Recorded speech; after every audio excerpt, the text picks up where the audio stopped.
Hi there, listener. You're about to experience TADPOG. Tyler and Dave play old games, and there will be plenty of game talk, but also copious amounts of crude, off-color, offensive, and immature speech. So if you are of a rather sensitive humor constitution, we're just letting you know what you're in for with this show. It has games. It has jokes. You know, just games and jokes. Take the games, take the jokes, and have a good time.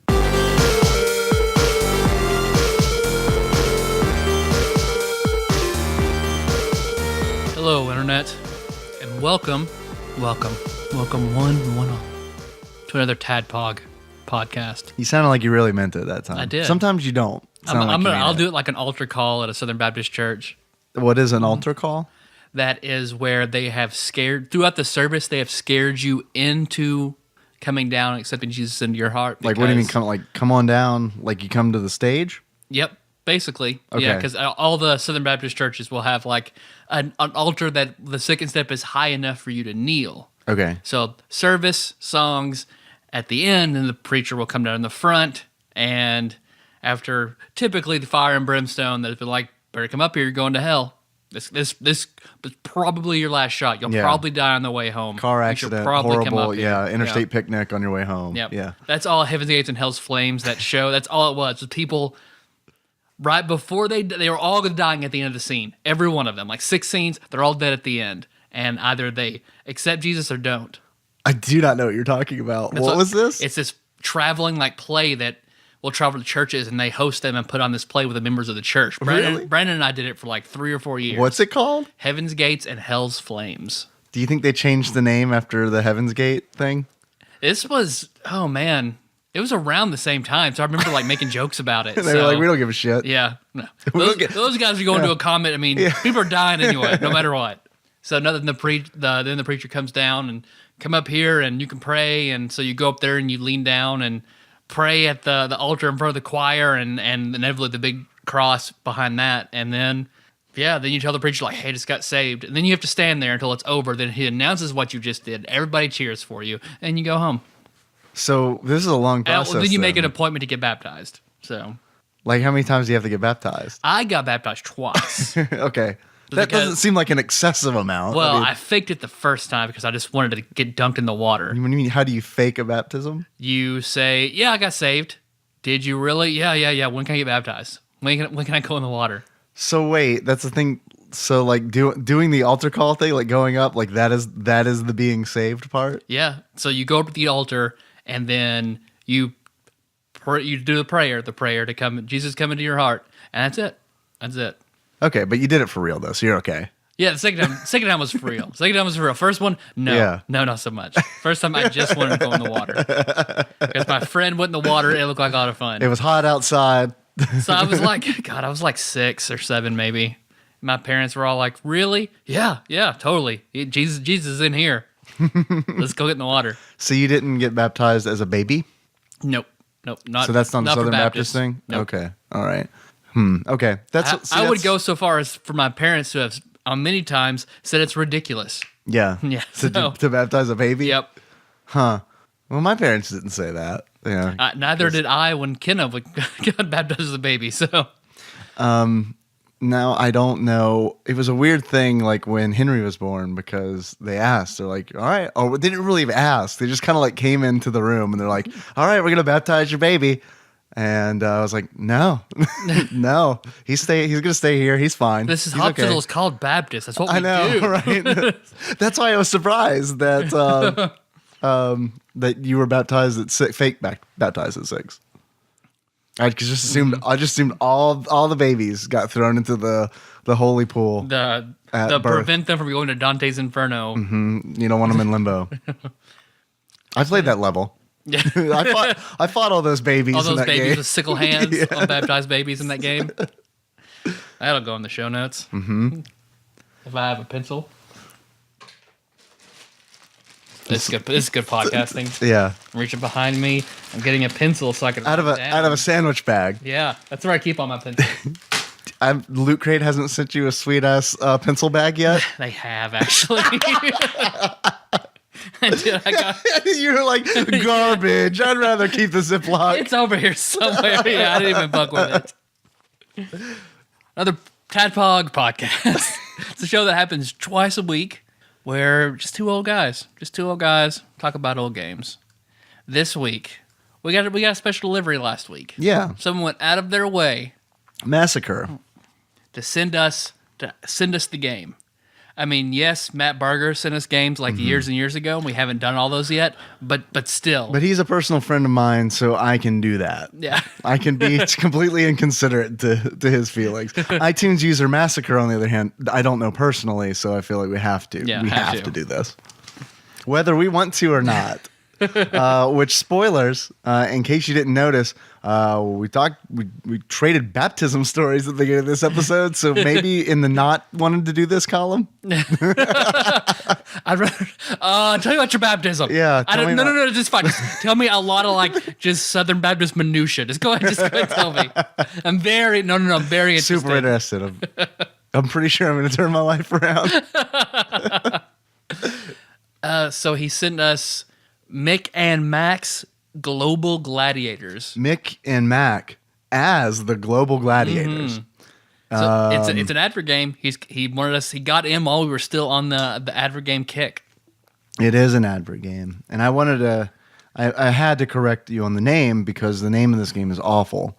Because it is impossible to remember how it goes because it is 7 words, and is it Global Gladiators? Is it Mick and Mack as the Global Gladiators? Is it Mick and Mack's Global Gladiators? Is it McDonald's Global Gladiators? It's a bad name.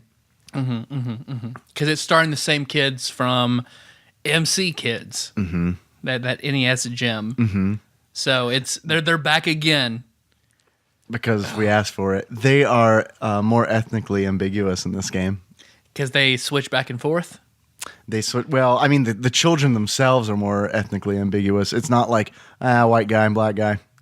It's kind of like 2 multicultural kids. Because supposedly the Sega Master Drive or Master System and the Genesis versions, Mick and Mack are both the opposite one that they are in each of the games.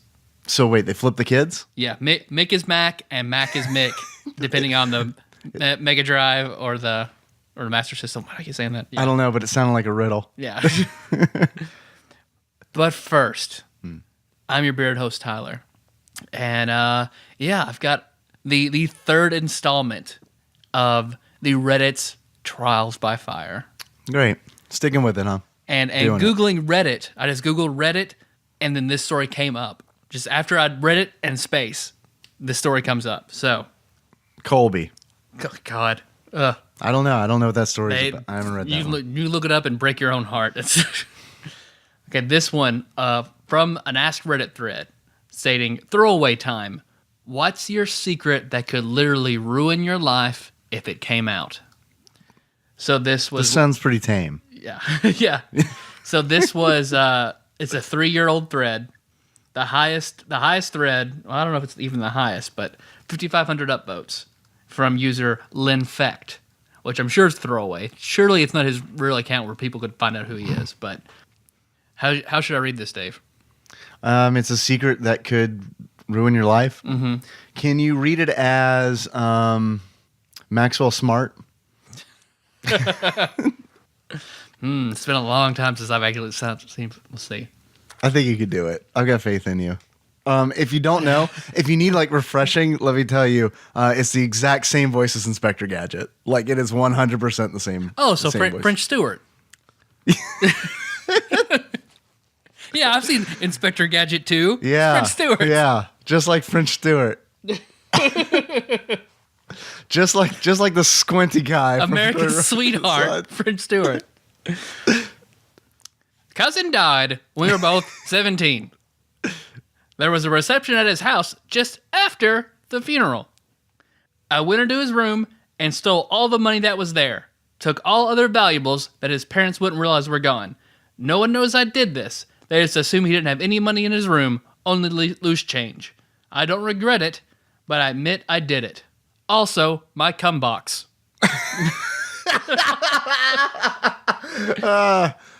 Then somebody replies, elaborate on this cum box, That please. was it. That's all he posted. Like he's just fishing. That's the first. Also, my cum box. Just gonna throw that out there. Well, it is exactly what it sounds like. It's a shoebox. Or at least it was. And whenever I masturbate, I come into it. I've had it for 2 or 3 years now, so it has a fair amount of cum. God. It smells atrocious. And I tried to burn it up once. When I lit it on fire, it was too damp due to the cum. And it simply sizzled and didn't manage to actually light up. Turns out burning cum smells awful. So I had to spray it with deodorant body spray just to get the old smell of burnt cum away. It also has some drenched paper stuck to it. That's pretty much it. And there is a picture, and I will we can link the picture in the show notes of the cum box if you really want to see it. Edit 2. A lot of people are asking me why. Well, I'm apparently a rather disturbed individual. But it just kind of happened. Bought new shoes, needed someplace to come, used the box. It just escalated from there. Kept using it each time, telling myself I would throw it out soon. Never did. 2 or 3 years later, I still have it. It wasn't planned or anything. It just happened. Edit 3. Fuck, this really exploded. 20,000 plus views of my cum box? Did not expect this. Edit 4. I often get PM'd about updates or the current status of the box, generally a few a week. So I might as well update this post. For anyone linked here can find out more. Current status, I have created life. Mold has begun to grow in the box, and it's taken over a fair amount. It smells a bit worse, mainly due to the damper apartment, so it does not dry as fast. Hence the reason why the mold has begun. New picture. So we can link the new picture of the moldy cum box. Hello, phone. And that activated my voice search. Phone. Moldy cum box. Go. I will never be rid of my need for it. I hate and love the box, just as I hate and love myself. Also, what the fuck? 2.7 million views. Never could have expected this outcome. That's it? The cum box. That's it? Yep. And then the cum box was actually a message from the chief. Would you believe? And yeah, it looks weird. It looks weird. Because he's a pretty decent photographer. So He's got the lighting right. yeah, and he's got it like zoomed in just right. He gets the cum box from all the right angles, like you'd want to see the cum box at. Tyler, do you have a cum box? She likes to go as Meg, but no. It's pretty good. Pretty good joke. No, I'm always just a hand washer. So That's good. Never had a need to ever come into anything besides a human. vagina. Yeah, yeah. A human, any human will do. Yeah, I mean, I was leaving that open. Any port in a storm. Tyler, I don't want to put you in a box, man. You come in whatever human you want. Do how I do. What's up, Internet? I'm Dave. I am your bespectacled host, and I feel like that was a great Reddit story. And it doesn't fit in with the other two because that one was funny. That one was more like the Silence of the Lambs of just a raucous comedy. Yeah, it's kind of funny, some guys throwing sperm at a lady. I remember the first time I saw The Exorcist was at McElwain's cabin years and years ago. So you were an adult when you saw it? Mm-hmm. Okay. So it wasn't really, it was good. I watched it, but, I wasn't scared. But I guess it was also a little ruined for me because we're all like seriously watching this movie, and we watch it with my friend Mitchell. And Mitchell laughs uproariously through the entire movie. The entire movie is like the funniest fucking thing he's ever seen. So that might have tempered my experience just a little bit.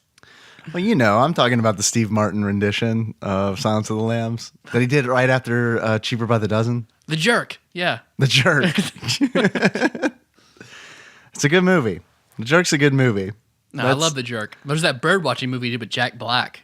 I didn't know Remember that was that? a thing. No. Yeah. Was that awful? It's a PG-13 comedy in the 2000s with Steve Martin. So yeah, I could say it's probably pretty bad. So probably pretty bad. I'm pretty sure that was Kung Fu Panda, Tyler. I mean, Steve Martin was the tiger, right? Yeah. Yeah, he was the seagull. I've never seen Kung Fu Panda. I have seen Kung Fu Panda. You have? It's not bad. It's not bad. Just for giggles, or I don't know what the context was where I saw that. Because I don't really watch a lot of movies. I know, so that's why I'm really surprised. I've actually seen that one. Star Wars, Indiana Jones, no. Kung Fu Panda. I don't have time for Return of the Jedi. Whatever a Jedi is. Jetty. Jack Black is a cartoon panda. Panda? I bet there's fat jokes.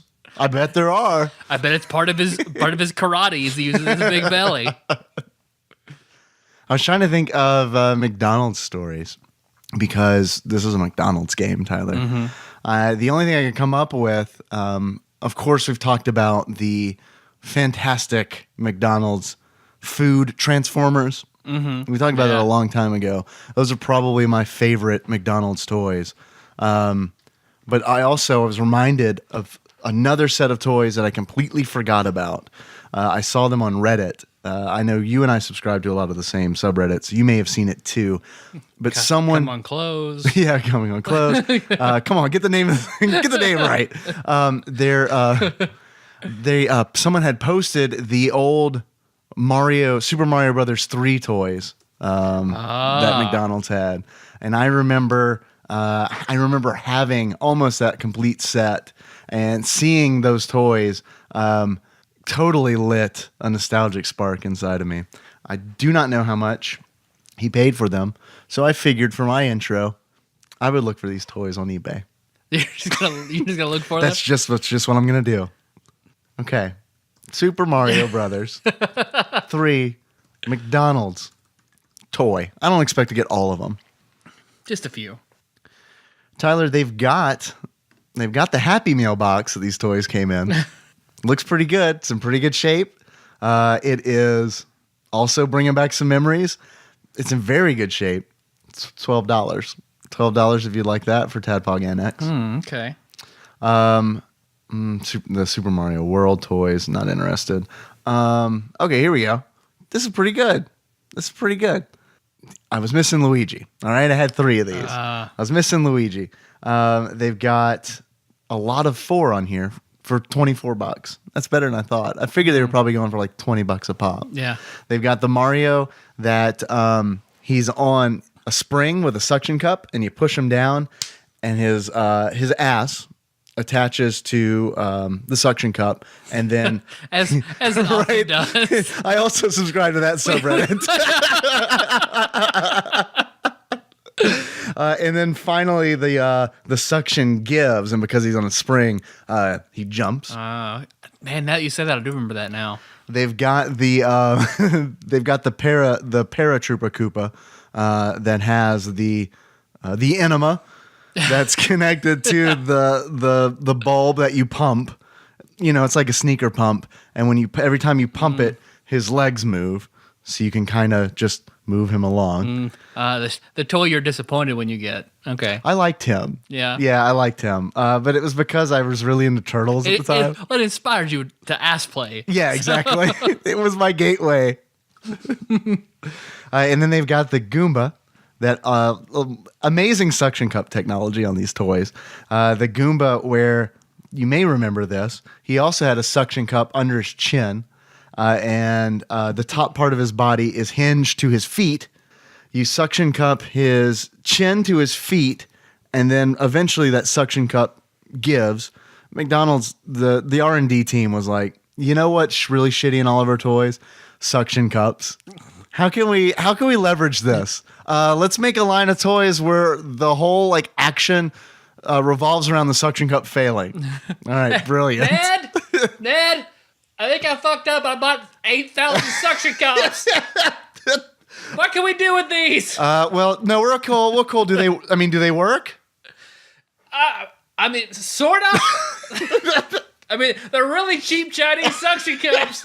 One would wonder how I wandered into such an acquisition of cheap, small Chinese suction cups. But that's neither here nor there, and I will not be taking questions.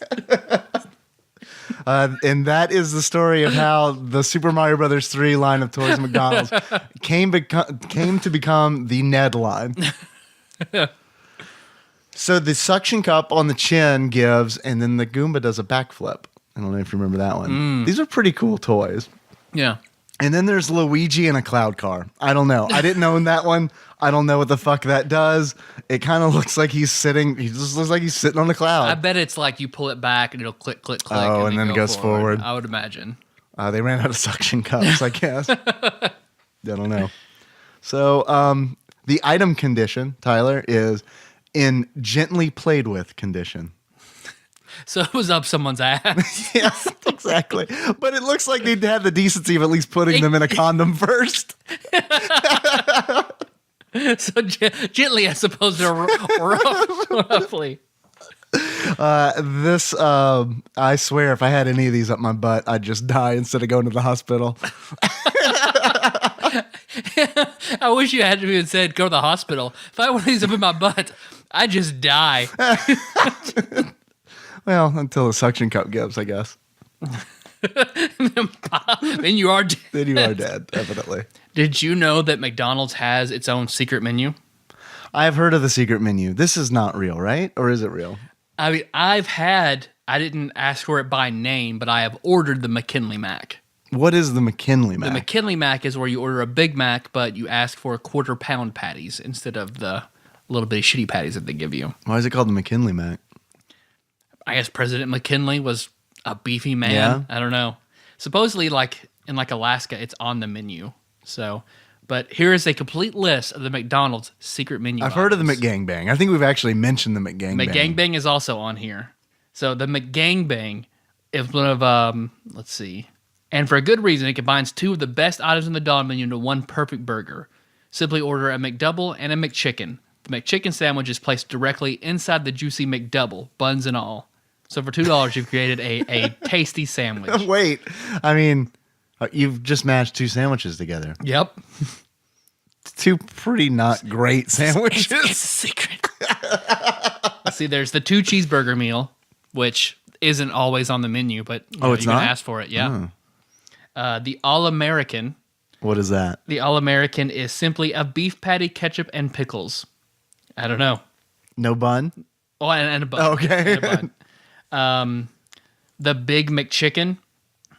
It is the Big McChicken replaces the sesame seed buns with McChicken patties for a Big Mac. That actually sounds great. So is it 3 chicken patties? Yep. Oh man, that's woo. Yeah. Yeah. Why don't we order some of these for this episode? We could have just ate for 20 We minutes. could have ordered everything on here. Biscuits and gravy. Well, that's a Lay's chip. That makes my dad angry. Oh right. The chicken McGriddle. So substitutes a fried chicken patty instead of the sausage, egg, or the bacon. So whichever, you can substitute a chicken. That sounds good. That might taste like chicken and waffles. Fries with Big Mac sauce. You can just order a side of Big Mac sauce, apparently. Grilled cheese. So it's just the cheeseburger without the meat or the condiments. Huh. A land, sea, and air burger. Let's see. You order a Big Mac, a fillet of fish, and a McChicken all at once. Put the McChicken and the fillet of fish patties inside the Big Mac, and however you want. Then do whatever you want with the buns. Whatever you want. That's not a menu item. That's dumb. Anything where it's like you reassemble these things, I don't feel like counts. The Mc-1035. This one I actually think is kind of interesting. The Mc-1035 is only available during a brief window of opportunity when both the breakfast and regular menu items are available. So 10:30 and 11 o'clock. But this combo, you order a burger and a breakfast sandwich that combines the best of both menus. Order a McMuffin as well as a McDouble. Place the 2 McDouble patties and the cheese straight into the McMuffin and enjoy. Wow. Yeah, I would try that. And then they have a ton of dipping sauces, more than I remembered them having.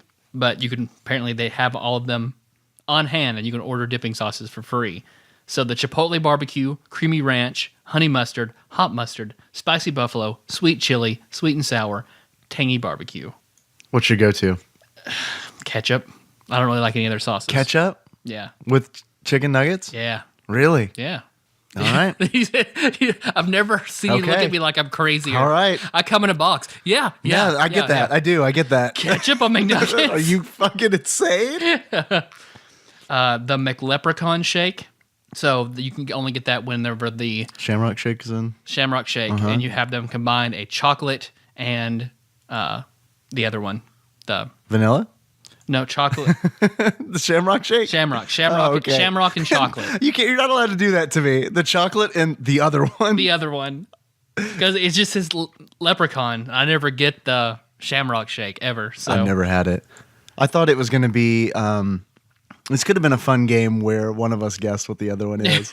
I mean, and by fun game, I mean a long game that no one listening to is interested in. I thought maybe you brought your own box of Lucky Charms and you ordered a Shamrock Shake and then you just poured in like a box of Lucky Charms, stirred it up. It's a secret menu item. Ooh. There's the Monster Mac, which has 8 burgers piled inside of just one bun. Okay. So they said it's popular and available if you ask for it. So it's a Big Mac with 8 patties and optional 6 slices of cheese. Let's see, the Neapolitan shake, which it makes sense that you ask for chocolate, vanilla, and strawberry. Their shake flavors all in one. So okay, and I like this one, the Pie McFlurry. So you order a McFlurry and an apple pie and have them grind the apple pie up into the McFlurry. That actually sounds pretty good. So, I mean, I'm sure it sounds good. I bet it pisses them the fuck off when they get asked to do it. Like, okay, now clean this shit. I am going to go ahead and assume that all of this stuff would make them angry. Hey, can you get 8 Big Macs for me, please? And then discard 2 of each of the buns. And then also, I've read on the internet that cheese is optional. I want to make sure that you put cheese on all of those. The Poor Man's Big Mac, which John Turley has talked about before. Yeah, I've done this as well. So let's see, blah, blah, blah. I forget what I said. A McDouble with extra lettuce and Big Mac sauce without ketchup and mustard. Mm-hmm. So there you go. It's pretty good. They okay, and this is like I've gone to the drive-thru where John's ordered that before, and this is kind of why I think the secret menu is bullshit because like, and maybe it's because he didn't order it as the poor man's Big Mac. Mm-hmm. But when he told them that's what he wanted, like the person on the other end was just like there was just silence for 5 seconds. What? Yeah. And then like he told them again, and they were like, "Okay." Man, I've had a shitty day. Are you sure? And then we get to the window, and I told John, I was like, "There's no fucking way that's right. There's no fucking way that's right." It was amazingly. It was.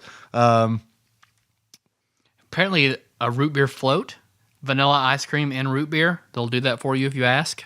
Okay, that's fair. That doesn't seem unreasonable. That's a good idea.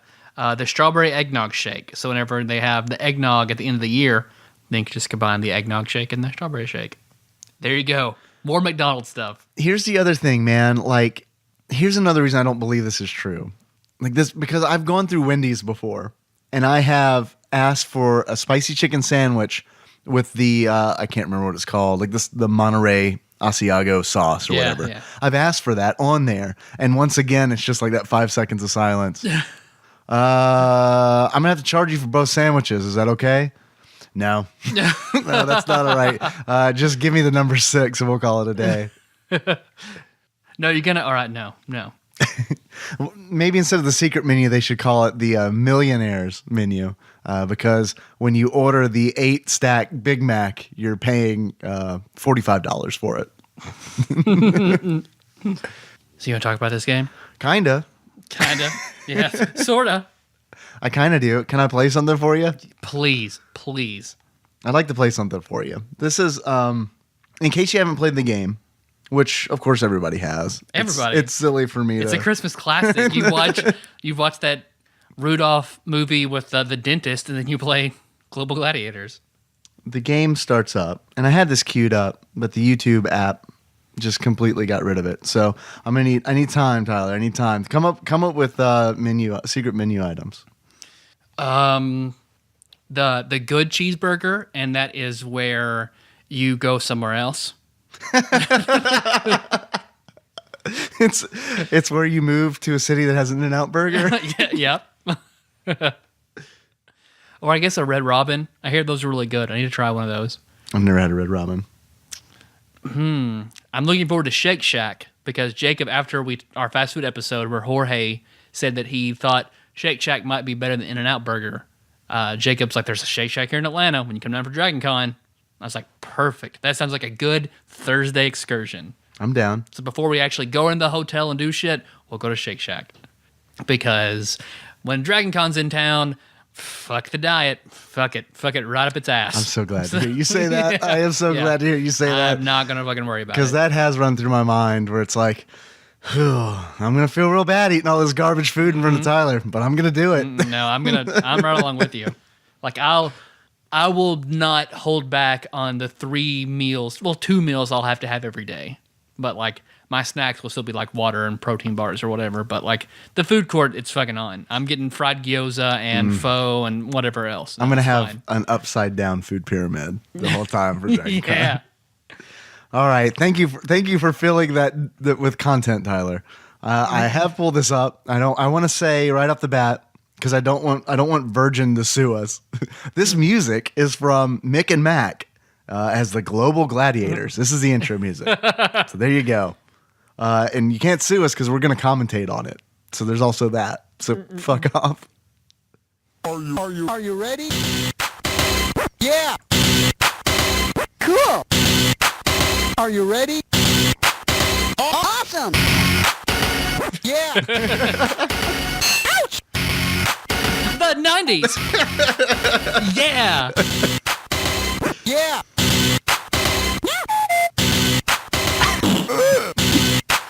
You did it. Whoa. What would you do? Cool. Are you ready? All right, that was it. I was really surprised that happened to me when I turned this game on. Yeah, because I pulled it. I was like, what? Okay, I gotta listen to this for a while. Okay, now what? With that music, it's got to have an interesting beginning. So like you sit there. It's got the arches, Global Gladiators. You wait for a second because you want the backstory. You don't want to know how they've gotten here. Absolutely. So then it's Mick and Mac reading a comic book that I guess has come in a Happy Meal that they're reading at their local McDonald's by themselves. You assume it's their local McDonald's. I assume. Because they're by themselves. I mean, some random... Kids probably are going to like, let's go across town to the good McDonald's. I like to think that some rando just picked them up and like dropped them off at a McDonald's in Albuquerque or something. Where you can get a green chili burger. That is true. Or the McLobster roll in Maine. That's a thing there, I didn't too. hear about that. Yeah. That's a real thing? Mm-hmm. And you can still get McPizza in some locations, I've heard. But I like the McArch. No one else did. I liked it. What's the McArch? Just a cheeseburger. It had like a different bun. It had a fluffier bun. Is that the Arch Deluxe? Is that when they had that like... Remember when they had that like grown up menu where they like tried to like repackage their food as like, oh, well, I mean, the regular menu is for kids. But we want a reason to charge you $6 for a hamburger. Are you a sophisticated adult? Maybe it was. The commercials for that, I remember, were pretty hilarious because that is essentially the message where it's like, we are a professional. I am a professional and I have a family and we are going to eat our McDonald's on real plates. The master chefs over at McDonald's have cooked us up a culinary treat. It's like the Progresso commercials, only with McDonald's food. It's like that the Olive Garden, like the like Italian culinary school in Italy for all employees of the Olive Garden you have to go to. I remember I was like, Google, is there really an Olive Garden? I like the culinary school. I like to think that it was the first suggested search when you were like, the rest just popped up. Is there a culinary school where the Olive Garden chefs go? In Italy. Where do I want to go to culinary school? Culinary Institute of America, Johnson and Wales, Sullivan, Olive Garden. Learn how to cook real Italian. But I like to think there's a large lecture hall, And it's like all the culinary students just like shuffle in and they sit down, and then a man comes out in his whites, and he goes to the podium and he leans up to the microphone and goes, "When you're here, you're family." And then he just leaves. Uproarious applause. Yeah. But so Mick and Mack are sitting there in their booth reading this Global Gladiators comic book and commenting how awesome they are and how awesome it would be to be a global gladiator. Right. What that is, we don't really know. I would assume it's like an American gladiator, but over international waters or something. And that would be I'm for that. If that was the thing, I'm for that show. Yeah. I want Eastern European gladiators. So I can only assume that Ronald McDonald hides underneath their table. Like, what's his name? Ben Stiller's character from Arrested Development. What's his name? Wonder. So he always hides somewhere until somebody says Wonder. And Ronald McDonald hides under all the kids' tables, waiting for them to wish they were global gladiators. And then he pops up and says, you can be sparkle, sparkle, sparkle. Now you're in a deadly world where you could die at any time. Here's a squirt gun full of cum. Yeah, I have actually, my notes for this game are very short, but up top it says, be careful what you wish for in a McDonald's lobby. Because these kids were not expecting it. Nope. Ronald McDonald shows up and you know they're in immediate danger because they just start falling. Like, that's the first thing that happens when Ronald McDonald transports them, is they're on a black sky of the apocalypse and they're falling from the sky. They look terrified. The children look very, very, very, very scared. So they land in apparently a part of the McDonald's world somewhere. I guess the other side from the McKids universe, the MC Kids universe, where it's like a jungle covered with slime, and look like the Soggies, only green, are all over this world. And you have anti-slime, I guess, in a positive slime. Yeah, positively charged slime. Okay. Looks like, I don't know, I guess cum that was in a box for a few years, but it's this dingy beige slime that comes out of a super soaker. And like they have pretty much no attention to detail in this game, because like I think in the Mega Drive version, like if you hit an enemy, you get knocked back. I don't think there's much of that in this game at all. You just say, ow. Yeah, and you also don't really know when you're hurt really bad is the problem that I had a lot, because there's no like indicator where you are about to die. Because a lot of times I'd be playing the game and then something would hit me and I would just die. And be like, what the? And I'd look down and my life bar was depleted. But there's no like indicator, like you don't start flashing, or there's no like annoying beeping like in Zelda. Like Zelda. Because the camera is what drives me crazy, because it's not like a locked camera and then like it scrolls with you. It's locked in a position on you, so when you jump, it follows you every step you make, as opposed to you being a fixed object in the center. Right. So the camera, it's like a movie where they're doing the shaky camera work the whole time you're playing this game. It's Cloverfield the game. It drove me crazy. It's so bad. The music, it's not awful, but it's not great either. It's just kind of loud and in your face. And repetitive, because the first world has 3 stages, and it's the same song on each stage. I mean, I feel like they blew their budget on the intro song. Tyler? Yes, Dave? Do you hear that? I do. It's running a little late. Yeah, it is. It's running a little late. I want to talk about this game so badly. But it sounds like... I got to be honest. It sounds like a train full of cum boxes. Just sizzling with their damp cum. I'm sorry. I didn't want to have to say that. Blurble, blurble. I'm just reporting. I'm just reporting the facts. Which, of course, is why it's running late, because no one really cares when a cum box arrives. So take your time, I figure. Which, of course, ushers in a segment that we like to call Dave Reads on Wikipedia. Okay, guys. Global Gladiators. That's just what it says on Wikipedia. It just says Global Gladiators. Global Gladiators, also known as Mick and Mack, Global Gladiators, is a 1992 platform game by Virgin Interactive, originally programmed by David Perry. Does that name ring a bell? No. David Perry, Tyler. Lead singer of Journey? No, Steve Perry. Steve Perry's brother. I think we might have made the joke when we talked about one of his other games. He worked on Disney's Aladdin. He worked on Cool Spot and Earthworm Jim. I'm pretty sure the Steve Perry joke was made on one of the Earthworm Jim games. Which explains a lot to me reading that, because when I was playing this game, I did think that this was a poor man's Earthworm Jim, is what it felt like to me. Yeah, the music is kind of reminiscent of it. In the state, like the level design, and even the fact that you're shooting while you're platforming was very Earthworm Jim-like to me. You're right. That didn't even occur to me. You're right. And of course, all the slime and stuff. That's pretty prevalent in Earthworm Jim as well. So this came out. This came out on the Mega Drive / Genesis, and eventually it was ported by another Virgin Interactive team in Europe to the Sega Master System, Sega Game Gear, and the Commodore Amiga. A Super Nintendo port was also in development, but was never completed for undisclosed reasons. Though a prototype exists on the internet, the game is loosely based on the McDonald's fast food chain and has a strong environmentalist message. I would say that it has maybe an environmentalist message. I wouldn't say that it's strong.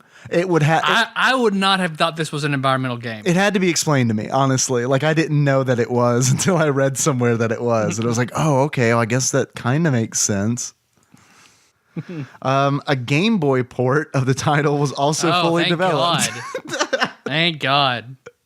But was never released for the same legal reasons as a Super Nintendo port. I like to think Nintendo of America was just like, nope. No. We published McKids, so no. You take that garbage over to Sega does what Nintendo don't, so that's this game. That would be this.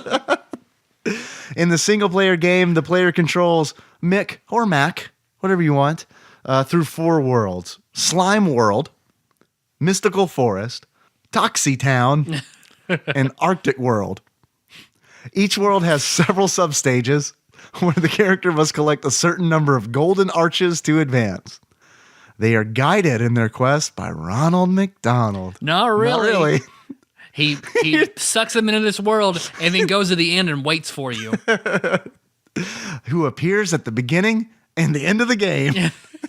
The characters are armed with a Super Soaker type gun that shoots. The exact green bulb and yellow body white stock of the Super Soaker. Yeah, of course it was a Super Soaker, absolutely. Tyler, this gun shoots gooey projectiles. So no one knows if it's cum, if it's Big Mac sauce. We don't fucking know. I hope it's Big Mac sauce. Clean up the environment Miak, with Big Mac sauce. Cambodian Miak. Southern Bulgarian Miak. The game engine is the same used in other Virgin Interactive games such as Cool Spot and Disney's Aladdin, as all of them were handled by David Perry's programming team. Shame on you, David Perry. Which eventually turned into Shiny Entertainment. Okay. So what'd you think of this game, Dave? That was pretty bad. We've played worse advergames. Yeah. But yeah, it's kind of weird, man, because like when I was playing it, I don't know if this is saying a good thing or a bad thing about the game, but as I was playing it, I honestly kind of stopped thinking of it as an advergame. And started thinking of it as a real game, which sounds like a good thing, but then I was judging it as a real game as opposed to an advergame. Right. You raised that bar a little bit and got disappointed. It's exactly what happened, because it was like, okay, well, you start out with that song, man. You like get pumped, and it's like, burn out. Man, Ashley Shake will fucking love this song. Cockmaster Shake. She'll be like, yeah, man, put that on a CD and we'll drive around to it. Burn out, what up, burn out. Dude, if we ever have a live show, like that's the song that I want to play loudly, like as we come out and pump the crowd up. That's exactly what I want. Not even joking. But yeah, the moment I started thinking about this game as a real game and not like an advert game, it broke down for me. which I feel like isn't fair because all the other adver games I've kind of been like, all right, well, this is an adver game. Of course, it's going to suck. Mm-hmm. What did you think of this game? Because it looks like, because I started playing, I was like, oh, this isn't clearly awful like a lot of the others. Like, it has some production value. Right. But, like, again, like, not enough. Like, it just, it kind of fools you into thinking you're going to have a good time, and then you don't. Because really, it's like... It's like a lot like Ronald McDonald. Anytime you fuck a clown, you think you're going to have a good time. No, but the game, like, I feel like it's just the same level. So 4 stages, 3 levels each, 12 levels. They're pretty much all the same level. It's just like the background changes a little color. bit. Yeah. And it's like... And it's the same, like, kind of enemies. They just look different. Like, they just kinda, swap sorta. out what they look like, and then it's pretty much the exact, because there's no boss, there's no other goal besides collecting the little M's and finding Ronald McDonald. Yep. Supposedly, I never had this problem. You have to get a minimum number of these before you can progress. Yes, that is correct. Oh, yeah? I had this problem because I played this game for too long to not get past World 1. Like, I was just about to quit this game because I was just playing it over and over again, trying to get through World 1, which I think this game was difficult. I thought that it was a difficult game, and it didn't really have a good... Like, right from the very beginning, it was difficult, I felt like. I immediately had to lower the difficulty to easy. But yeah, so I got to a point where it was just like, fuck it. I'm just getting like... These booger creatures are just throwing slime at me, and there's like 50 fucking slimes on the screen at once, and it's like I'm constantly... Mick is just, ow, ow, ow, and it's like there's no frames of invincibility after you get hit. I apologize. There's like a quarter of a second of a frame of invincibility. An enemy can literally shoot you, and then shoot you again, and then shoot you again, and then shoot you again. And it's like, you don't have time to get out of the way. It's like I ran into so many enemies where it's like if I got hit once, I was definitely going to get at least 3 more times. Everything all the enemies, it's a strange sort of arc. Like you're almost better off just trying to rush through the game to get underneath the arcs of these slime balls. Exactly. If you take your time, you're going to get hit by like projectiles that you don't see. Yeah. Which is what I did for one of the stages. And I was like, boom, made it to the end. And usually... Ronald McDonald is there at the end waving his big checkered NASCAR flag to let you know that you're done. And he wasn't there. And I was like, what? Wait. And then like I went over to where he normally is, and a message appeared that says, you have not met the minimum requirement for golden arches. Go back to the danger swamp, child slave. Yeah, exactly. Ronald McDonald needs more devil fuel. So I went back, and it looked like the magic number was 30. I had to collect 30 of them. So that's the thing. Like in this, you don't have any indication of how many you need to get to progress. Absolutely. You just don't see it. Again, I don't know why the version is so different, but the Mega Drive, at the start of every level, it says, this is how many you need to complete. Really? This is how many you need to unlock the bonus level. I like that. So yeah, I didn't even know there were bonus levels. The bonus level is... There are 3 large recycling bins, paper, plastic, and metal. And garbage falls from the sky, and you grab it and put it in the correct bin. There you go. Not garbage, Tyler. Recyclables. Recyclables, right? yeah. Coke cans, newspapers, or I don't know, contracts. It looked weird. Used condoms. I don't know which one this goes in. This one, they said a toy in it to go in somebody's ass. All right, we'll throw this away.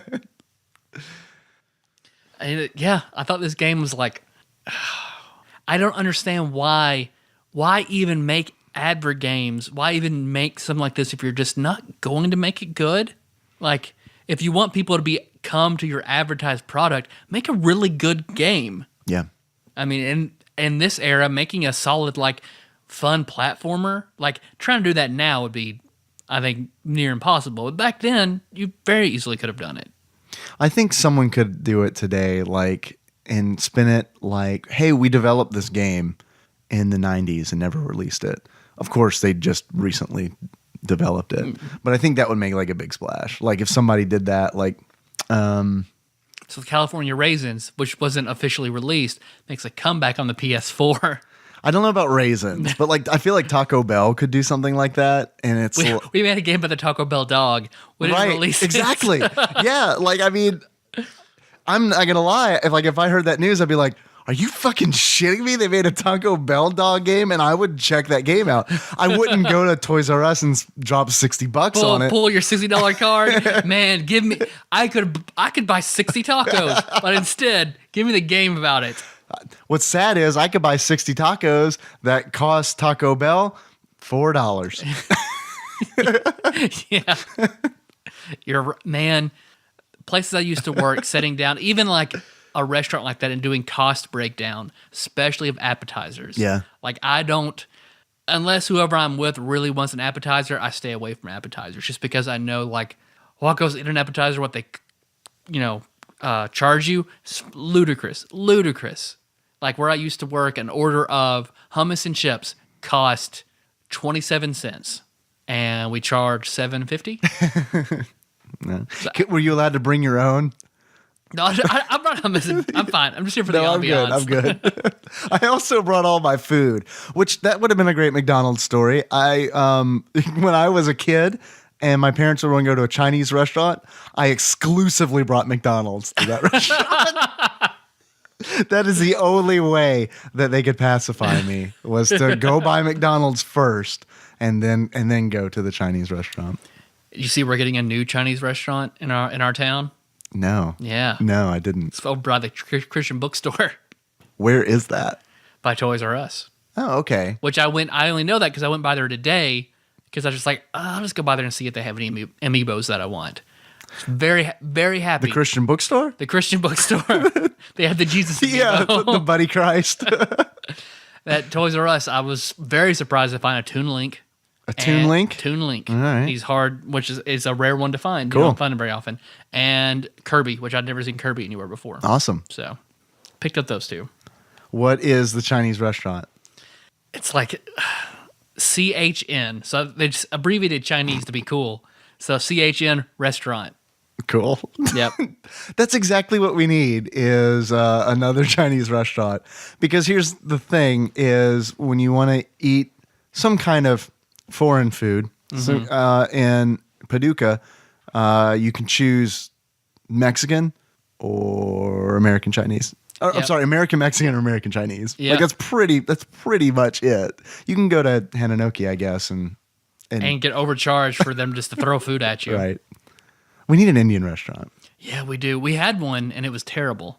In we the need mall? a good Indian restaurant. Yeah, we don't need a food court Indian restaurant. We Oh, need man, a it was legit. so bad. Yeah, but like a legit Indian restaurant would be amazing. Mm-hmm. The closest one is 45, 50 minutes away. Mm-hmm. Global Gladiators.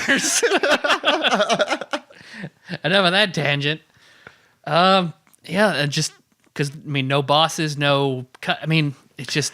There's nothing special about this game. Nothing special about it. There's nothing special about this game. There's nothing stand out like awful, but there's nothing special about Other than it. the intro song, there's nothing special about this game, Yeah. I feel like. Yeah. Because that intro song totally surprised me. Like, it was like, what? And then I, remembered when this game came out, and I was like, all right, this, obviously an advergame, because they're not like, you know what? We want to make a timeless classic. We would rather just do the thing that is very, very popular right now, which is jock jam style music with cartoon sound effects. I just watched Dean Cain dunk over Reggie Miller for the Bricklayers. So let's do some jock jams. Fuck. The sound effects in this game are horrible. They are horrible. To the point where I don't want to hear them. And it's like when Mick or Matt gets hit and they make that, they're like a mutant cat that's getting a bath. A distressed mogwai. Yeah, exactly. And what I thought was funny is the sound effects that they use in that intro song, I didn't hear in the actual game. So I don't know if they just developed these sound effects just to use for that song. Because it sounds like it would be sound effects you'd hear in the game. Like, all right. That would be, you finish the level and you hear all right. No, you don't. It's just. We want a cool intro song. Who are we going to go to? Well, actually, it's going to cost a lot of money and we can't officially tag him on it, but he's going through a very kind of a secret like phase right now where he's doing a lot of experimental stuff. But I can get you Coolio, experimental sound Coolio. We can get you Carrot Top, who's just gonna pull random props out of a bag and then bang it on a desk, and that's the song. Send it to one of the automatic keyboard songs that plays whenever you press a key. We designed this song. We composed it all on a Casio. Yeah. We got it when we were on Nick Arcade. Do you have any achievements for this game? Yeah, I've got one. And that achievement, Tyler, got to pull it up. Super prepared. That achievement, Tyler, is called Bare Minimum.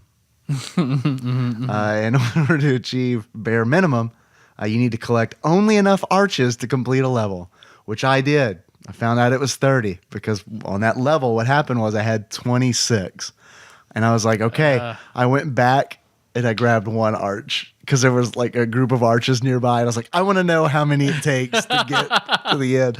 So I ran back. I grabbed one. Nope.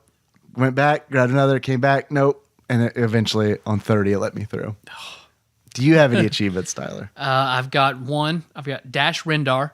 Nice. Star Wars reference. You unlock. Shadows of the Empire, one of the best games. Star Wars reference. Hey, we'll take it. We'll take it. That's when you complete a level just by dashing through it and not killing any enemies. Okay. And the second one is slime all over that beaver. And the second stage, the Mystical Forest, has beavers in hard hats and overalls, like the fucking angry beavers building it. And you just goo all over them, kill 20 beavers. Projectile. Hit it with your gooey projectiles. Tyler. Yes, Dave. We talked about a game. I hope it's everything you wanted, Massacir.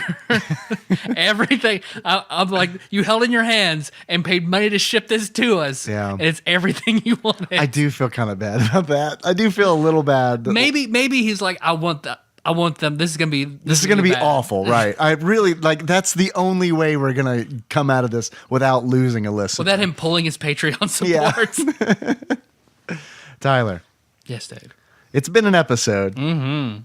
But before we close things out, of course, I've got a couple questions for you. Okay. The first of which being, if you were to give this game a beard, what kind of beard would you give it?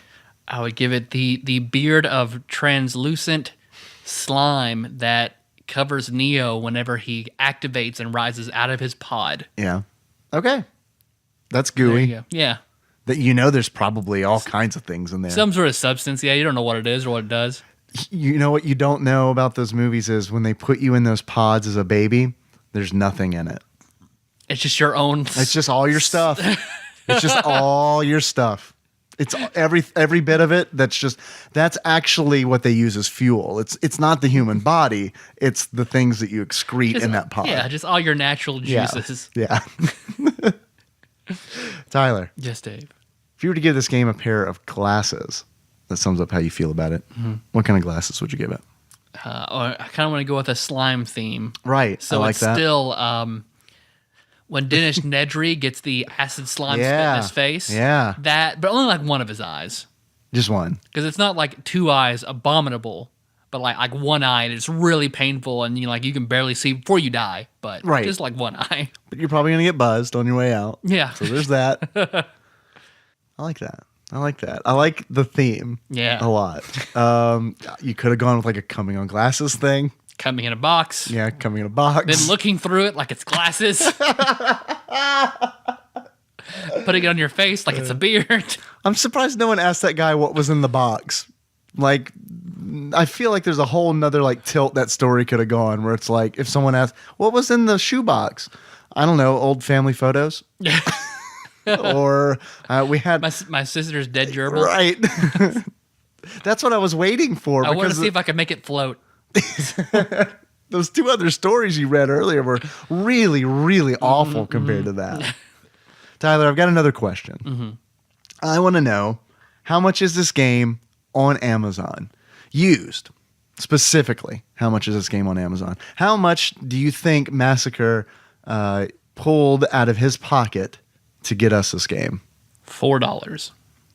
Tyler, actual retail value of Mick and Mack as the Global Gladiators used on Amazon at the time of this recording for the Sega Genesis is $1.40. $1.40. That's a fair price. Yeah. That's a fair price. Still wouldn't buy it, but yes, fair price. Tyler, we want to take a guess how much it is new? $5. Tyler, this game new is $49.99. Not quite $5, but it is rare to see a new game that's depreciated in value. Like I mean, was this like they just publish it at toy stores? Like, was there no like, could you buy it at McDonald's? Like, I don't know. I do. Here's the thing, man. I feel like based on the cover, the game cover, it's totally designed to trick you because I don't see when I was looking at it, like when we opened the package, I had no idea it was a McDonald's game. Yeah. And we played MC Kids. Yeah. And then like it took me a moment for like to dawn on me, oh, that's Mick and Mack from MC Kids. If I was like a mom shopping for my child in the early 90s and it's like, oh, okay, well, video game, I'll get them this. It's got two kids on it and there's like a slime in the background. He loves other kids. He loves kids and slime. Slimer's his favorite ghost in Ghostbusters. He'll love this. What was Slimer before he died? He was a bus driver. He was a bus driver, is my guess. Because that scene in Ghostbusters, he drives the bus. Okay. So I feel like it's this Romero thing where eventually your body is going to go back and do the thing that it learned in life. Okay. I had an answer for that question because I've thought about it in depth as a child, what Slimer's job was. Because I didn't know if like, I don't know, maybe like an obese bus driver who just like ate donuts off his stomach and hung out in a fancy hotel he could not afford. His brother was the doorman. So yeah, I like the head cannon that's going on. Or maybe that was his night job. By day he drove the bus. By night he was a doorman. Or maybe he was a high-priced prostitute. That's what he would do. A very specific fetish, right? I'd like a guy to just eat a bunch of donuts in front of me. Maybe he have like an enormous dick where he can stack a dozen. He can stack a dozen donuts straight up on his dick, like the child's toy with the ring and the peg. Yeah. Slimer's backstory by TADPOG. All right, so a wealthy businessman hires Slimer, and he dresses in a diaper and a pacifier, and he throws donuts at Slimer's erect penis. His enormous can hold 12 donuts. Are there any donut shops out there? Dunkin' Donuts, you want sponsorship? you want to sponsor an episode? Because I'm down for a ring toss. I'll do that. Our local Red's Donuts, which are incredibly greasy, are going to be the donuts of choice because they'll slide right down your dick. They're so greasy, they'll slide right down. I don't know how versed you are in donut play, Tyler, but it's common courtesy to go completely bald. You got to go completely bald as you do donut play because no one wants to eat the donuts otherwise. No one wants a nesty donut. You think horseshoes is too easy? Play coconut donuts. Tired of cornhole? Coconut donut. Do you know what bocce ball is? You probably like this. Ready for perverted high lie? Coconut donuts. Oh shit.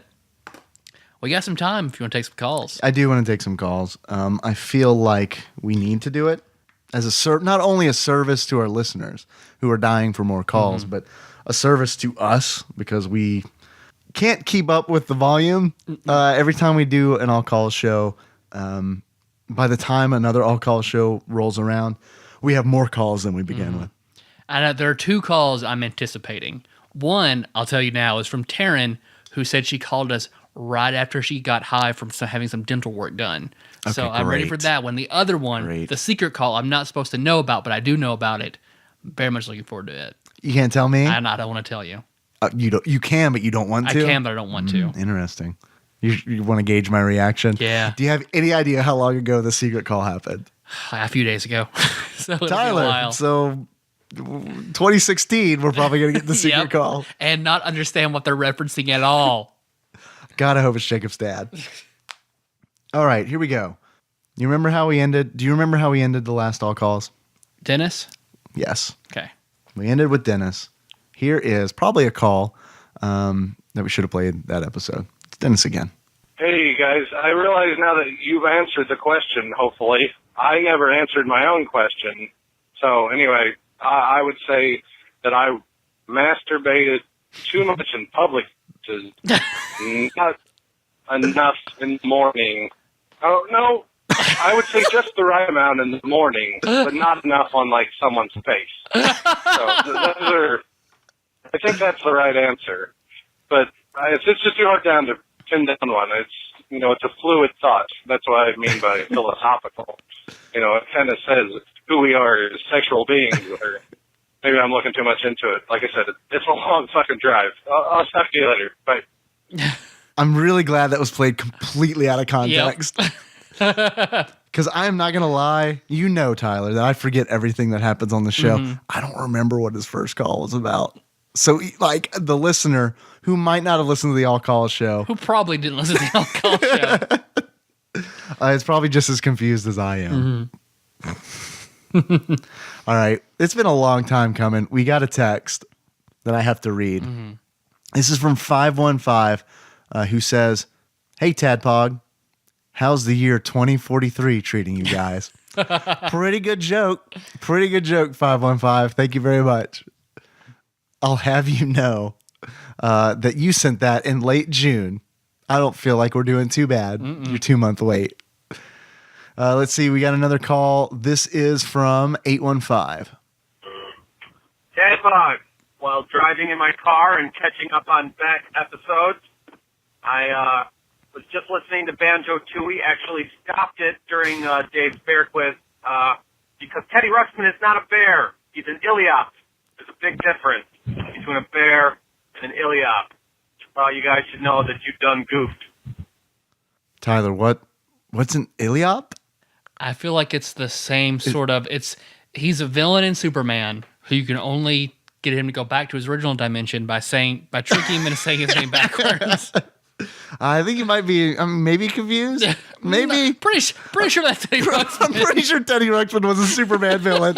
You saw the one with Richard Pryor, right? I mean, Teddy Ruxpin was in that. I'm pretty sure Teddy Ruxpin was a fourth dimension small gnome who caused Superman no end of headaches until they eventually interbred and Superman's descendants gained the abilities of the fourth dimension people. You're right. I forgot. I am trying to look up. Man, there's some. Teddy Ruxpin's got some fiction that I did not know about. It has got some fiction. I'm gonna have to look into this. I'm gonna have to look into it. That's it. That's all there is to it. I can't address this complaint. Yeah. Not at this current time. I'm gonna have to do research and get back. So thank you, Adam. All right, we got another call. This is from 503. Okay. Hey guys, it's Phil again. So I was thinking, you guys have been doing all these games that are from like the 80s and 90s that have these commercial mascots, and I don't recall there really being any games now that continue this trend. There are no games that have today's mascots in them. So I'm curious, if you guys were to pitch a game that had a commercial mascot from now, what would it be? What kind of game do you want? I'm thinking what comes to my head, a point-and-click pornographic adventure with Aaron Eastsharks. I think that would be really good. I think that would do well. Probably so. No, you guys give me your thoughts. What do you think? What kind of game do you guys want to see? So, all right. Yeah, that's it. Boners. I want to see a tower defense game where you are trying to repel the Twix rabbit. So your kid's trying to defend your Twix horde, your Twix horde. Nesquik? Did you say Twix or Trix? What is it? Because there's a Trix rabbit and there's a Nesquik rabbit. Trix I think rabbit. Twix is they just play on the twins thing. Yeah, Trix rabbit. That's what I mean. Tricks are for kids. Yeah. So you're the kids tower defense game against the Trix rabbit. And then the DLC's Lucky the Leprechaun, and you try to defend your Lucky Charms from him. Hearts, stars, clovers. They added balloons, horseshoes, and balloons. Yeah. I remember balloons. I remember coming in balloons like, wow, look at these. Look at these motherfuckers. I bought a box.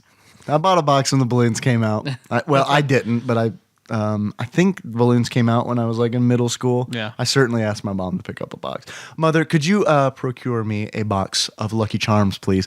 I've ventured to eat a hot air balloon. Could you please make sure I realize that they have both the old Lucky Charms and the new Lucky Charms on the shelf currently because the balloons just came out. Could you please make sure that this is a balloons box? I'll tug on my penis ever so hard if I get a fucking box of the old Lucky Charms. What is up with old cereal commercials where like, was there just one guy writing the commercials? Was there just one guy who was like, all right, well, you got to make a mascot and you got to try to steal the cereal. Yeah. Well, it's kind of like the people who originally made these commercials now work for like the Disney Channel writing shows where it's just like these omnipotent children keeping things away from other creatures.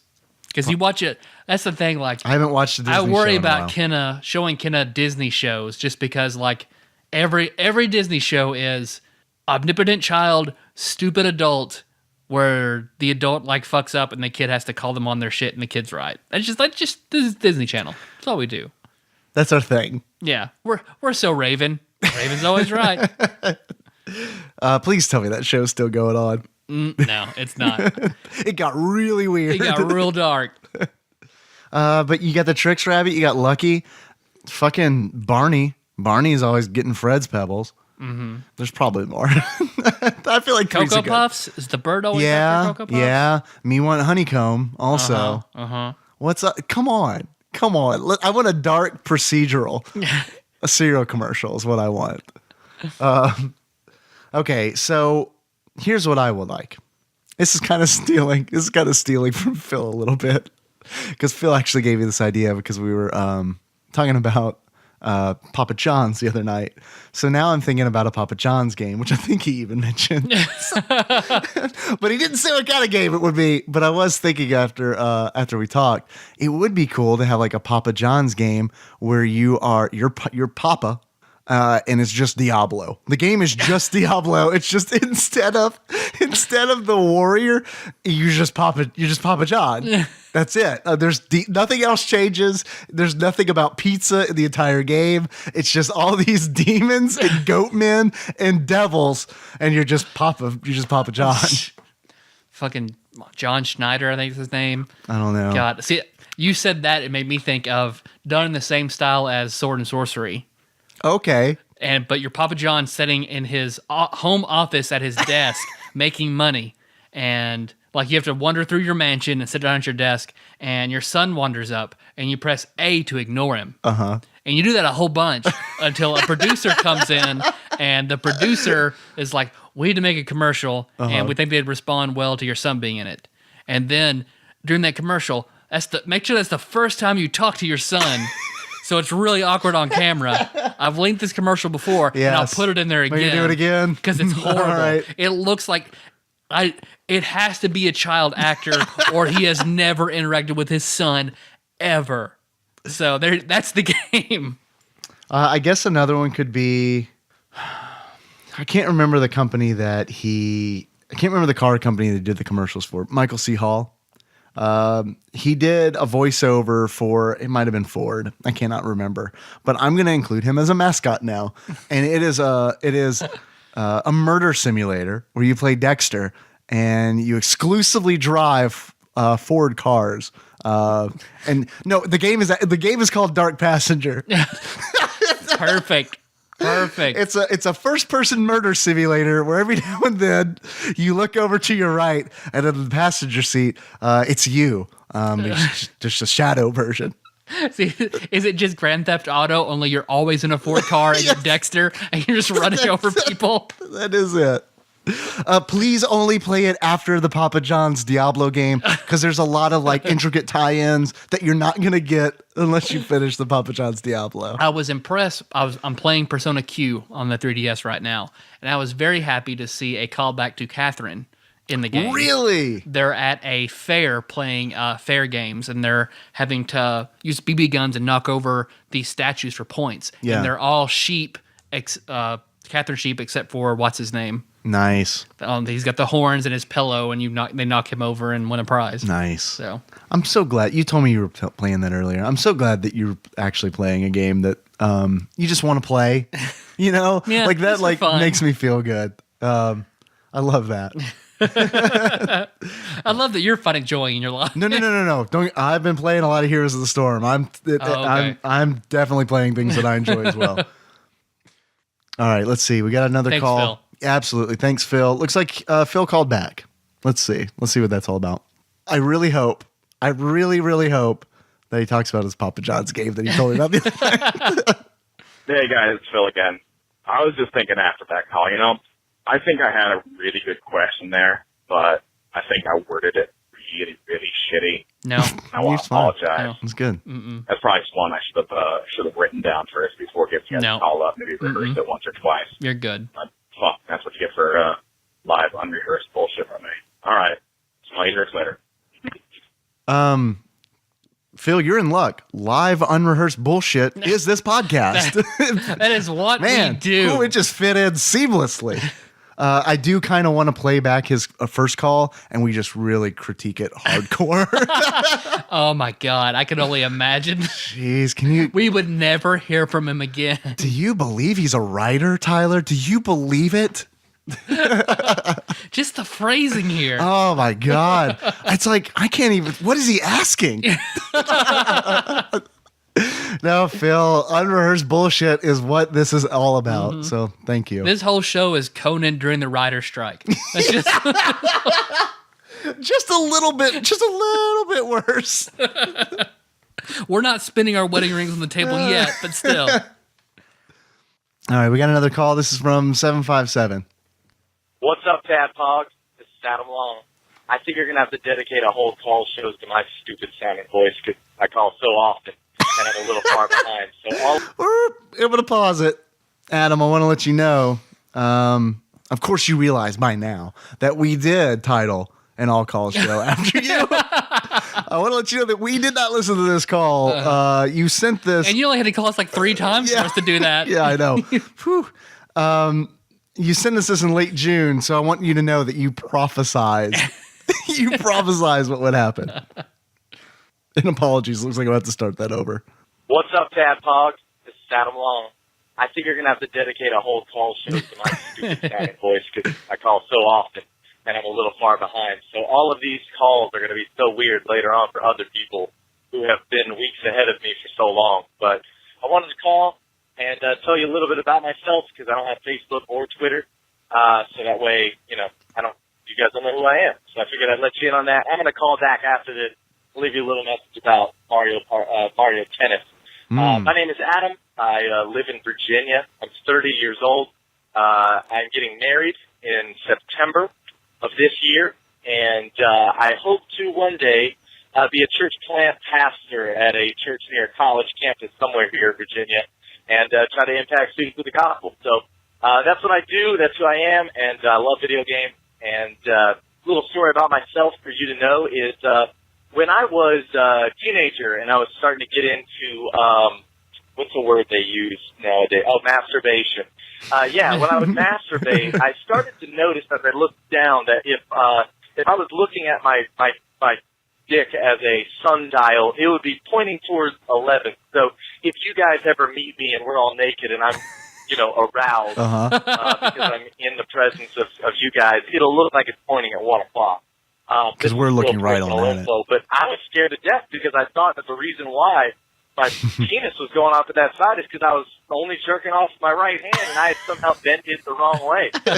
So vigorously for weeks, I was trying to masturbate with my left hand, which I don't know if you guys have ever gone southpaw on yourself. Exclusively. It feels a little bit weird. It feels a little awkward. It doesn't feel as good when you're done. It's better. But I tried to try to get it go back to where it was. I even made it a matter of prayer that I asked the Lord to correct my bent ways. It didn't happen. It still goes that way, and I just realized that's just how it goes sometimes. So that's a little bit about me. Figured I'd let you know that. And, man, I'm really excited about the show still. I'm going to call back in 2 seconds, leave you a message about Mario Tennis. I love you. Bye. Thanks, Adam. September's coming up. Yeah. by the time we get through all of your calls, you'll be married. So if he's going through back episodes, he'll get your address in one of them, and we expect invitations, Adam. Thank you. Yeah, if you can find my address. Mm-hmm. It's somewhere in there. Yep. It's somewhere in there. We never edited it out. Yep. And if you send us an invitation, Tyler will go to it. Tyler will go to I'm happy to commit Tyler to a wedding in Virginia. That's in September, probably during Dragon Con. Anything we get in the mail from fans goes up in the annex on the wall. That's true. So, like, part of my wall is looking like a very fucked up TGI Fridays, like back in the late 90s. So a pornographic TGI yeah, very Fridays. pornographic TGI Fridays. So I would love to put one of your wedding invitations on the TADPOG wall, Adam. Dude, when he first said that when he was masturbating, I was a little afraid he was going to say, and I would exclusively do it in a box. Oh God, that would have been great. Yeah, I thought we had the cum boxer. We would have been able to line. travel through time had that happened. We would have realized we have created a singularity and we are one with everything and can go anywhere. Yeah, we're on a chronological ley line right here. That's where TADPOG Annex 2 sits. All right, let's see. Here's a follow-up, which I assume is about Mario Tennis. What's up, TADPOG? It's Adam Long. Different guy here. It's been a long time since you spoke. Maybe about 8-9 seconds. You sound completely different. Yep. Well, I'm back. And I'm excited as ever. I just mumbled through my words. Well, I just wanted to call and talk about Mario Tennis real quick. I think that it's pretty interesting that if they were to make a Mario Tennis game for the Wii U, there would be as many Mario Tennis games as there are Mario Kart games. And I would say that Mario Kart is probably the most popular of the Mario sports titles. Scratch that quote-unquote sports titles. I don't believe that NASCAR or racing is a sport. It's a competition, which is great, but it's not a sport. Sorry if you disagree. But I think that Mario Tennis, it's got 7 different games, and it spans back from Mario Tennis on the Game Boy Color to Mario Tennis on the Virtual Boy. Right. There was one on the 3DS, there's the Game Boy Advance, there's one on the Nintendo 64, obviously, and the GameCube. So I think that's pretty crazy to think about 7 different Mario Tennis games throughout the years. And if they made one more, it would have as many as Mario Kart, but I don't believe that it's as well known as Mario Kart. So I don't know if that guy's, makes you think anything differently, but I'd like to see Mario Tennis on a Virtual Boy. I think it would be eye-bleeding and retina piercing. I played it. So, I don't have Facebook and I don't have Twitter, so I can't retweet you or I can't like you on Facebook. But what I will do is the next time that I'm taking a poop, you're going to get a 5-star rating from Adam Long on iTunes. Awesome. Nice. It's been way too long, and I don't know why I've waited. I'm a jerk. So looking forward to Yoshi's story. Can't wait to catch up with you guys so I can go back to listen to all the episodes that I missed. But can't wait to listen to you guys in 3 seconds. Again, start up that Yoshi story. And I'll be calling you guys within the next day and a half. So I'm sorry for not being sorry for calling so much. Love you. Bye. Thanks, Adam. Again, Tyler, you actually sent me a link announcing Mario Tennis for the Wii U, which I think was announced after Adam called. So he probably knows that it's coming out. And so they're going to be tied now. So I wouldn't have thought there had been that many Mario Tennis games. Yeah, I mean, I remember I had 2 games for my Virtual Boy, and Mario Tennis is one of them. Was it included? I believe it was included. Because that's the one I remember always seeing, like in Game Pro and stuff. Was Mario's Tennis. So it was like we took it back because my dad and I kept getting headaches trying to play the thing. Yeah. So not to say that it probably also wasn't like us expecting to get headaches because we heard we were supposed to get headaches. So I would love. I know Tyler Dunnigan has one. So I wanted to bring it over because I really want to do some Virtual Boy games so badly. Yeah. But What we should do is we should play the Virtual Boy game right before recording the show. Record the show. Right. No, that's after the show. That way we'll have how many games came out on the Virtual Boy? Like 8. Not very many. That way we'll have 8 episodes where we just have the worst headaches. That's probably good. We could do one. No, that's a good one to end on. Yeah. Unless Adam has the next caller. He is the next caller. Let's give him one more. You want to give him one more for the hat trick? Yeah. Okay, here we go. What's up, TADPOG? It's Adam Long. Time for my daily. It's 8 o'clock here my time, and I'm just getting off of work, and just finished up the Yoshi's Story episode. I like Yoshi's Story. It's one of the games I like to play once a year and beat it. Oh, it's you did not easy, like our simple, episode then. and it's just cute. It's not like a groundbreaking game, but it's fun. Just wanted to call in with a few things. I'm going to try to keep it to one call, even though 3 minutes is difficult. Just in reference back to Dave was talking about the scepters in Super Mario 3. I don't know if you guys remember, but you have to catch the scepters in the air after you beat the Koopaling, or it doesn't count. Exactly. Once you catch it, you take it back to the king of the palace of that world, and they turn from whatever animal they got turned into, and they're sitting on their throne with their scepters. So that's where all the scepters are. They're still in Mario 3. So hope that helps for you guys. I haven't pooped since the last time I called, so there's no 5-star review from me yet, but hopefully that comes soon for both of our sakes. Question for you. I'm not giving on Patreon yet because I just realized that you guys are doing Patreon now that I started listening to these episodes. So a little incentive for you guys, a little throwback to the beginning episode. I would love to see a audio commentary from TADPOG. Any guests you want to bring on for the Super Mario Brothers movie? I don't know who doesn't think that's a great idea, but I want it. And the reason why I thought about that is Yoshi is in that movie, and he is disturbingly realistic. It looks like a freaking tiny velociraptor. It's real bad, real bad. But I would love to hear your voices do an audio commentary on there. So with a reasonable suggestion, let me know what kind of money I need to put down on Patreon to get you guys to do that. 'Cause, I would love that.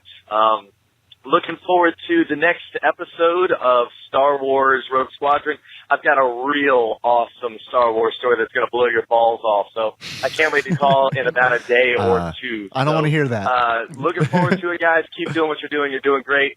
I love you. I want to keep my balls, please. I only like them blown off in one particular fashion. And I have a feeling your call's not going to be able to do that.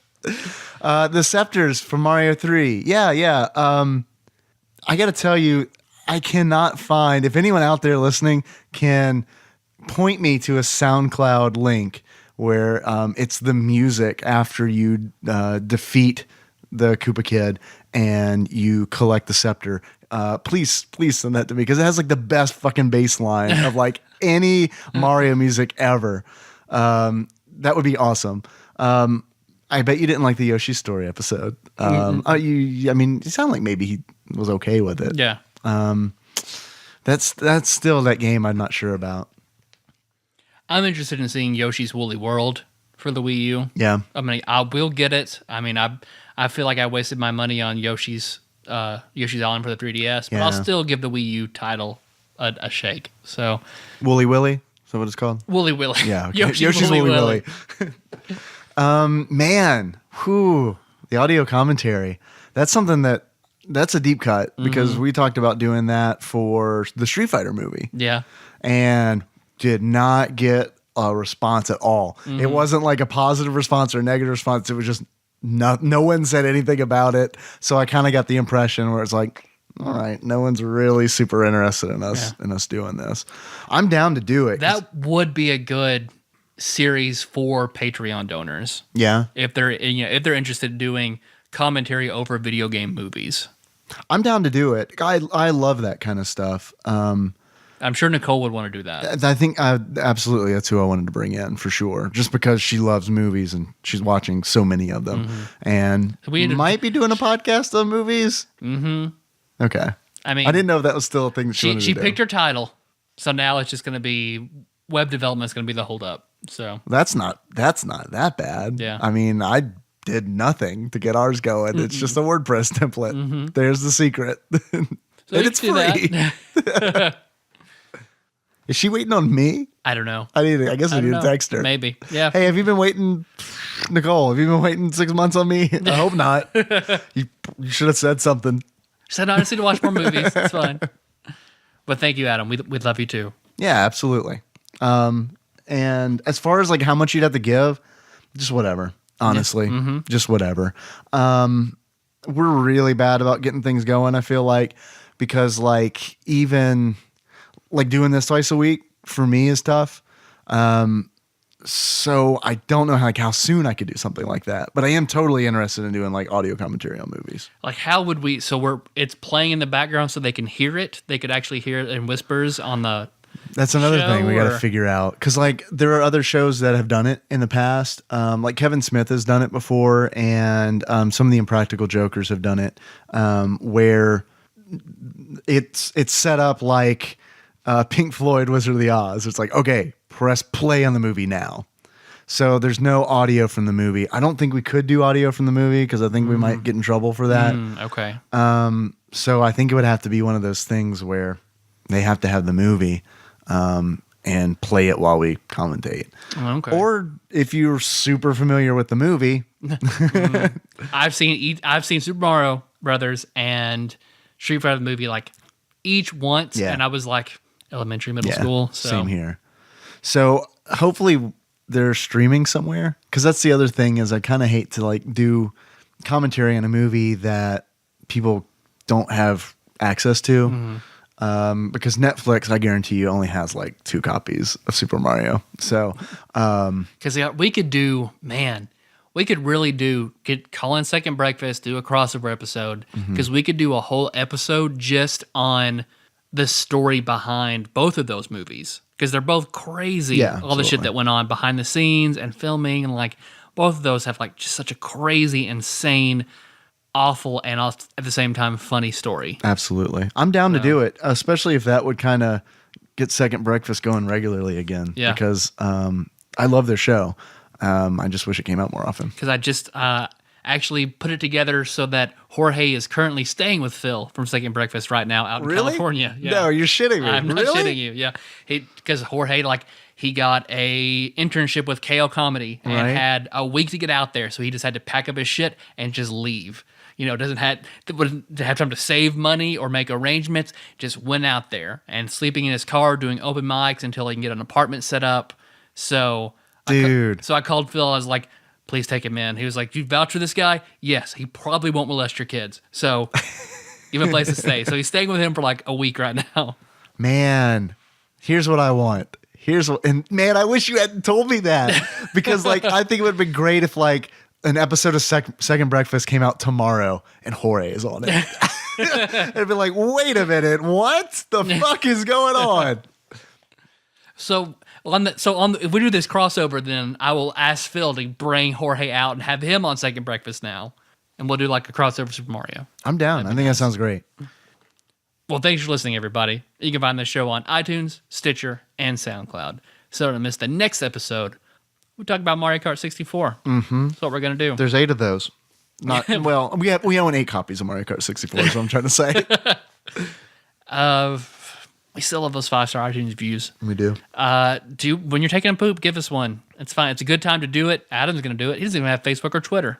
He's gonna do it. I know. That's. I don't know if he's done it by now or not. I don't know. I'll have to check. I the hope he's 5-star. pooped since he I called hope in late he's June. That's how Adam died. That's the You last guys- call we get. You guys have found out I have a bowel obstruction, and that's why I haven't given you a 5-star review yet. It's actually Adam's doctor who called. Adam asked for me to call you. He wanted to let you know that he hasn't done his review He's yet. dead. He loves you. Baba booey, baba booey, baba booey. But please, while you're using the bathroom, give us a 5-star written review on iTunes. Helps us out a lot. We try to incentivize you. So if you want us to review the show, or if you want us to review an episode or have a certain guest on a show, include that in your 5-star written review, and we'll get to it eventually. I think you just came up with a brilliant idea on accident. We should review our show. That should be Other Shit Monday, where we just talk about our show.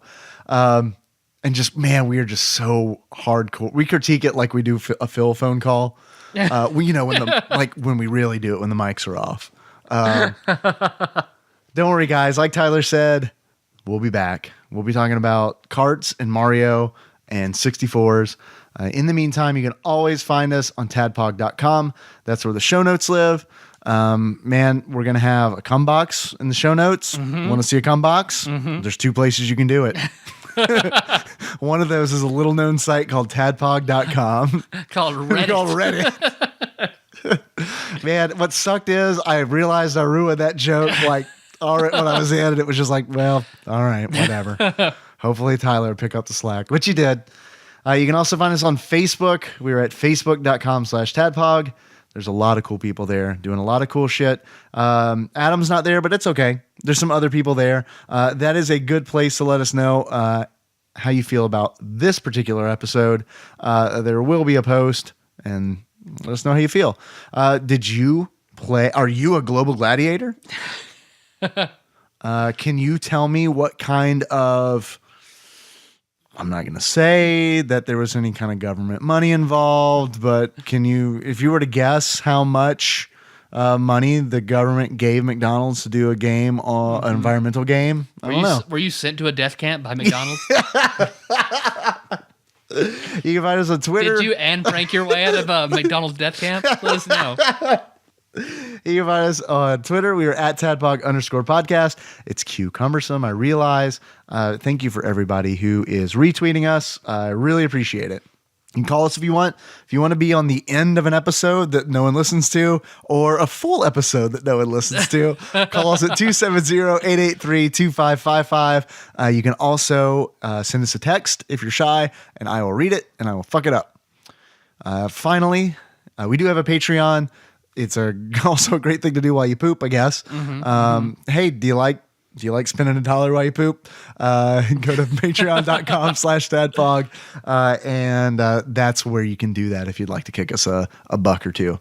Thank you very much for everybody who continues to support us. It's a really good feeling that you're still doing that. Thank you. Our intro song is Moves by Sycamore Drive. As much as I wanted it to be the intro to Global Gladiators, it's not. A link to Moves can be found in the show notes at tadpog.com. Yeah. How you want to close it out? I guess I'm having trouble coming up with an idea because something horrifying just came into my mind. Can I share it? Do you mind if I share like it? We're coming in a box? Well, kind of. I realize that it's the end of the show and this is not the time for it. This is a special treat for anybody who hung through all this. Okay. What if Mick and Mack aren't the first children that Ronald McDonald sent to the apocalypse world? What if all the Fry guys, what if they are the children that didn't make it through? Or the Fry kids, I'm sorry. That's pretty good. That's why they're the Fry kids. Because they're children. He just picks up their spattered limbs and just puts a pom-pom on them. Yeah, he gets his needle and thread and just, I'll save you. And that's why they're all different colored. I'm a fucked up demon clown, sewing brains on the pom-poms. We could close it out like Ronald McDonald, but Pennywise ain't got shit on me. We all fry down here. I don't know. It's bad. You want to say it like Child Dave asking for Lucky Charms? Yeah, I mean, I feel like I couldn't possibly fuck that one up.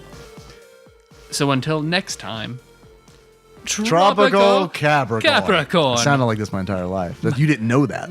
Balloons, mother. Tropical Capricorn. You were British and you grew out of it. I did go through a British phase. It is true. I did go through a British phase for 28 years of my life.